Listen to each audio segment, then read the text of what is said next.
10th Standard Science, Chapter 1, Chemical Reactions and Equations. Consider these situations which we see in daily life. When milk is left at room temperature during summers. So what happens when milk is left outside the fridge during summers? It gets spoiled. An iron tower or pan or nail is left exposed to humid atmosphere. Humid is wet atmosphere. So what happens when an iron substance is left exposed to wet atmosphere? It gets rusted. Grapes getting fermented, food getting cooked, food getting digested in our body, and respiration. All these daily life situations have some changes in them. That may be physical change or chemical change or both. So whenever a chemical change occurs, we can see that a chemical reaction has occurred. So that's the meaning for a chemical reaction. Whenever a chemical change has occurred, we can say that a chemical reaction takes place. Now we can see what are those chemical changes which can occur. Coming to activity 1.1, clean a magnesium ribbon about 3 to 4 centimeter long by rubbing it with sandpaper. So you're taking a magnesium ribbon and you're cleaning it with sandpaper. Why should we clean it with sandpaper? It's because when magnesium ribbon is exposed to atmosphere, the oxygen in the atmosphere would have been contacted with the magnesium ribbon and magnesium oxide layer would have been formed on it. And also it may contain dust particles on top of that. So to remove dust particles as well as magnesium oxide layer, we clean it with a sandpaper. Then hold it with a pair of tongs. So that's given in the figure here.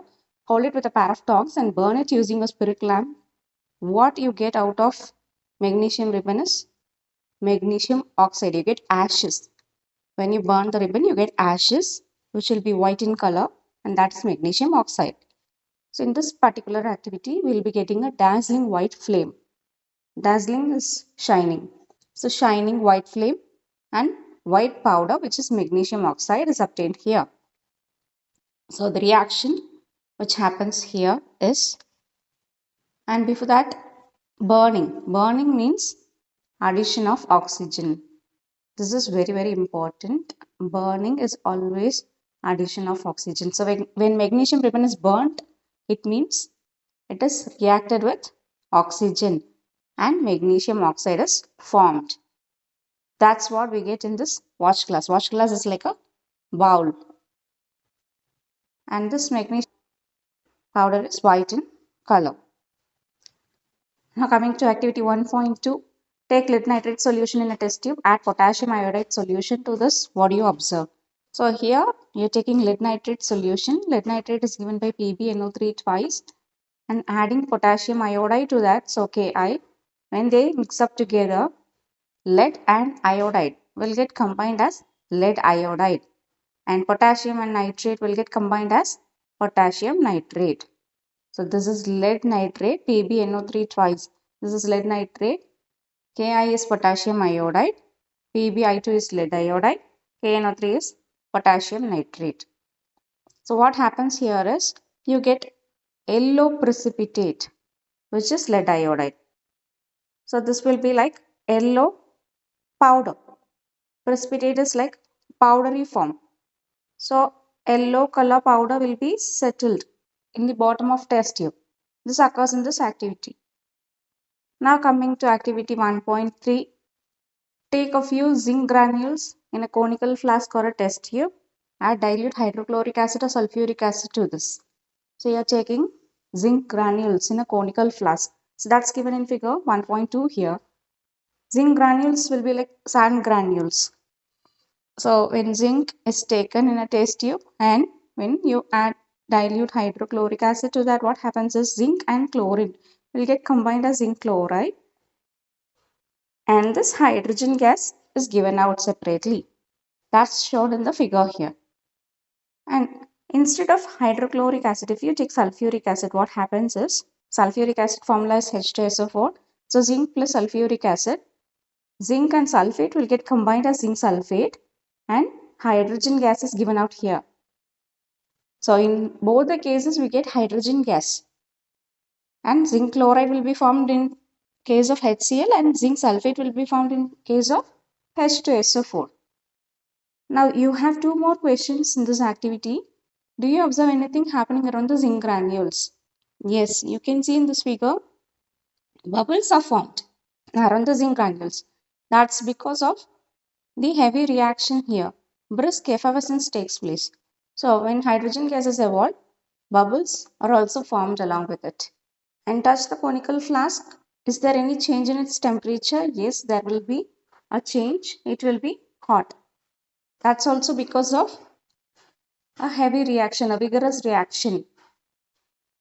Then they have given, based on the activities which we saw now, we have few points about to determine whether a chemical reaction has taken place or not. So change in state.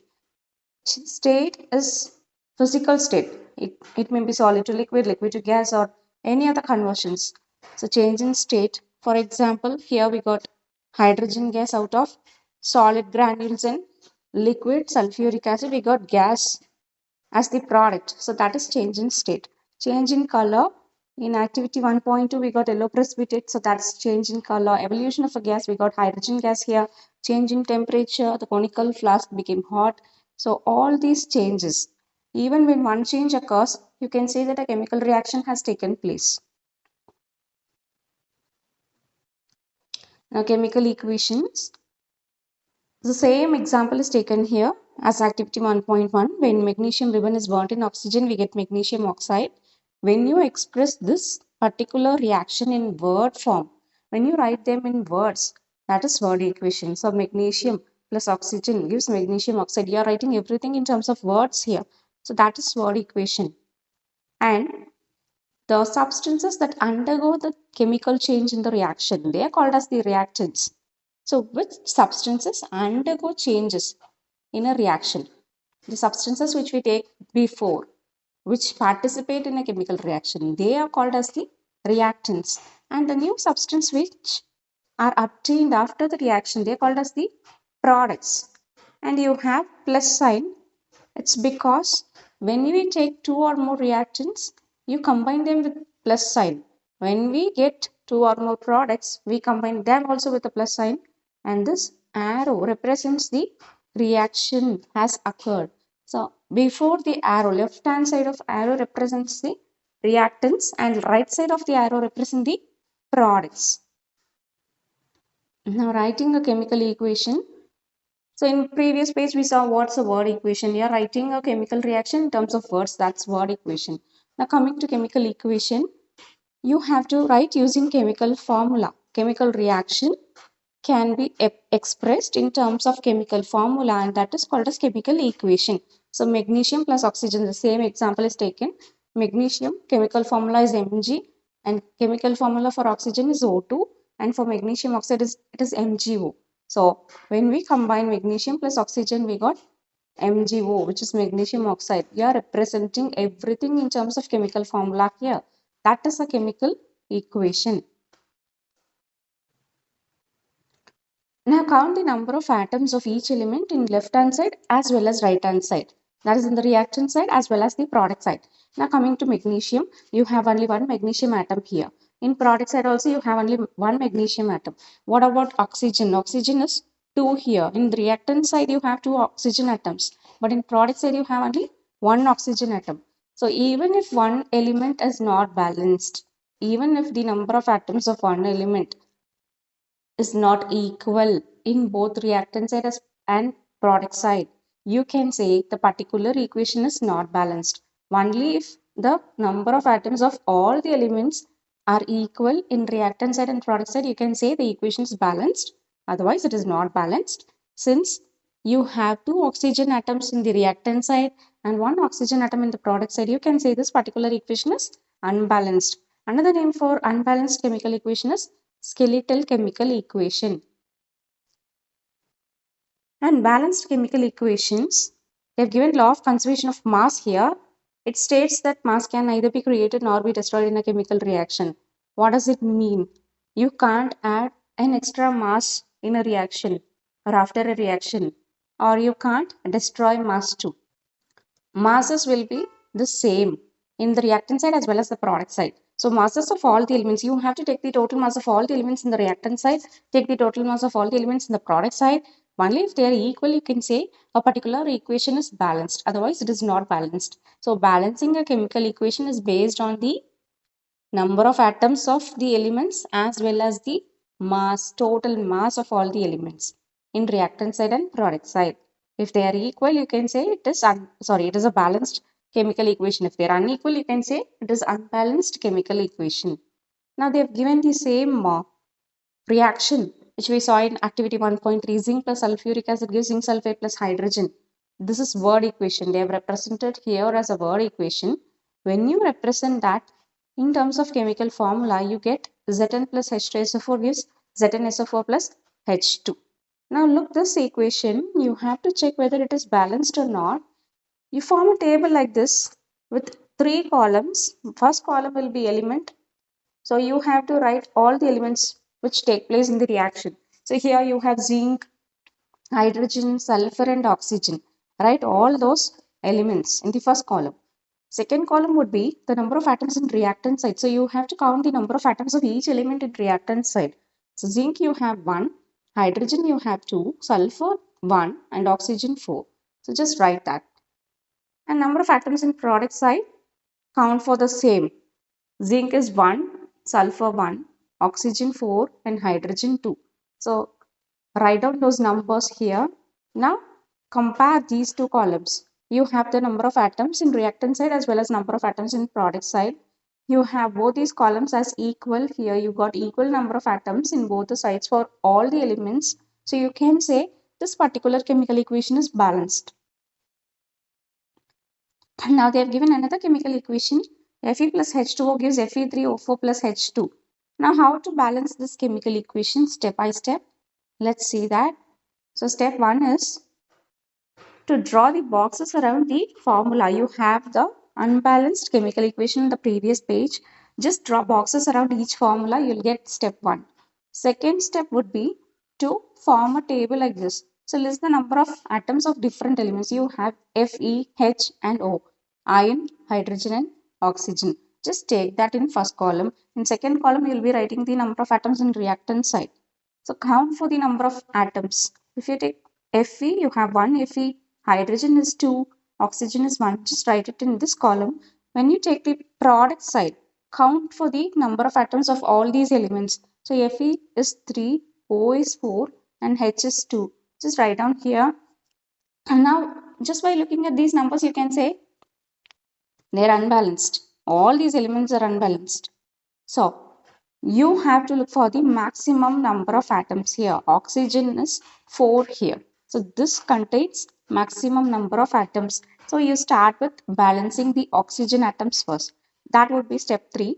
So for step 3, you have to draw a table which is particularly for oxygen. So it contains 3 columns. Atoms of oxygen in reactant side and product side. First we take initially. So initially consider oxygen in reactant side. It is in water, H2O. So you have only one oxygen atom in water. So write 1 and in bracket you write in which compound it has. It is present. So in water. In product side you have 4 oxygen atoms. So write 4 and in which compound it is present. In Fe3O4 write that. Second row would be to balance. So here you already have 4, here you have only 1. So to compensate them, you have to multiply by 4 here so that in reactant side you'll get 4, in product side also you'll get 4. So just multiply by 4 here. It means in front of water you have to put 4 so that you get 4 oxygen here and 4 oxygen here. So they are balanced. This is partly balanced equation. Now, when you put 4 here, it affects hydrogen because you put 4 in front of water. Now, oxygen becomes 4, but what happens to hydrogen? Hydrogen becomes 8. Here you have only 2. In product side, you have 2 hydrogen, but in reactant side, it became 8. Now, hydrogen is not balanced. You have to draw the table for hydrogen now in step 4. So the table would contain the 3 columns, atoms of hydrogen in reactant side, in product side. So initially you have to consider this partly balanced equation now. Don't go for this equation. Go for the previous equation. Initially you have 8 hydrogen atoms in reactant side. See, you have 4 H2O. You have to multiply these two numbers. So you have 8 hydrogen atoms in 4H2O. You have to write in which compound you have that. And in product side you have 2 hydrogen in H2. Now what will you do to balance this? You have 8 here and you have 2 here. So just multiply by 4 here so that it becomes 8 on both the sides. So it will be balanced. So what we are doing is you're multiplying by 4 in product side. Or in front of hydrogen you have to put 4. So it becomes like this. Already you have 4 water. Write it. Then in product side you have multiplied 4. So write 4 in front of hydrogen because you have hydrogen here. So there you multiplied 4. That's why we are putting 4 before hydrogen here. Now you can check for the hydrogen atoms. You have 8 hydrogen here and 8 hydrogen here because when you take 4H2, what happens? You multiply these two numbers. 4 2s are 8. So 8 hydrogen atoms are present here. Now hydrogen is also balanced. So next step would be to balance the ion atoms. So step 5, consider the table for ion, atoms of ion in reactant side and product side. Look at the previous step and write that reaction. So you got Fe plus 4H2O gives Fe3O4 plus 4H2. That was in the previous page. So initially in reactant side you have only one Fe, one atom of Fe. In product side you have 3 atoms of Fe in Fe3O4. Write that as the first row. To balance, what should we do? We should multiply by 3 here so that you get 3 in both the columns. That's why we have put 3 in front of Fe here. Since you are multiplying by 3 in the reactant side, in Fe you should put 3. So 3 Fe. And step 6 would be writing without boxes. So 3 Fe plus 4H2O gives Fe3O4 plus 4H2. This is balanced equation because all the elements in this particular chemical reaction are balanced. So this is fully balanced equation. And this method is called as hit and trial method because we make trials to balance the equation here. We go step by step. So that is hit and trial method. Now last step would be to write the symbols of physical states. So physical states are of 4 categories: solid, liquid, gas and aqueous. Solid, liquid, gas. They are common. Aqueous solution is adding water to the liquid solution. See what's the difference between liquid and aqueous is liquid is taken in pure form. When you consider like copper sulfate solution, it is a liquid in pure form without adding water. But when you consider as aqueous, it means water is added to that. That's the difference between liquid and aqueous solution. Now, look this step, you have to add the physical state for each element. So iron is solid, you put S. Water is taken as gas here. See, water can be solid, liquid or gas. Depending on the reaction, it can be as an ice cube or water or gas in the form of steam. So here it is in the form of steam. That's why we are representing it as G. And Fe3O4, that is also a solid. So put solid here. Hydrogen is a gas, so put G here. Now we got a balanced chemical equation along with their physical states. Now coming to the physical conditions or reaction conditions like temperature, pressure, catalyst, etc. See, some reactions they occur as such. Like when we take 2 or more reactants, they combine together and they form products. They undergo chemical reaction. But some cases, they undergo chemical reactions only in particular temperature or particular pressure. So in that case, we represent the temperature or pressure on top of arrows like this. So this particular equation occurs at 340 atmospheric pressure. That's why they have given 340 atm on the top of arrow here. Now catalyst. Catalyst is a substance which is added to the reaction to speed up the reaction. A reaction will occur, but it occurs slowly. So to speed up the reaction, we add a catalyst. Not in all reactions, when few reactions, we add some extra substance to speed up the reaction. That is called as a catalyst.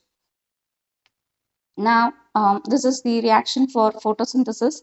Photosynthesis occurs in the presence of sunlight and chlorophyll.